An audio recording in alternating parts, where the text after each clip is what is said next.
আবার যদি কখনো তোমার সাথে চলন্ত বাস কিংবা ট্রেনে বা শান্ত বিকেলে কোনো এক নদীর তীরে অথবা রিমঝিম ঝরে পড়া বৃষ্টিতে কোনো এক পাহাড়ের কোলে হঠাৎ দেখা হয়ে যায়, তখন নিষ্পলক শুধু তোমার দিকে তাকিয়ে রইব।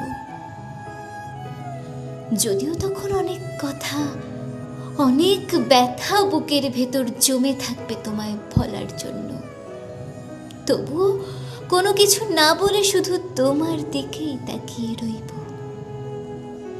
সময়ের স্রোতে আমরা দুজন আগের মতোই আবার ভেসে যাব দুই ভিন্ন মোহনায়।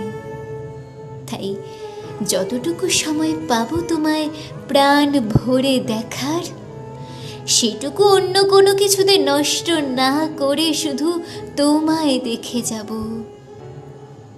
ভালোবাসার ভালো স্মৃতি এভাবেই মনের মাঝে আজীবন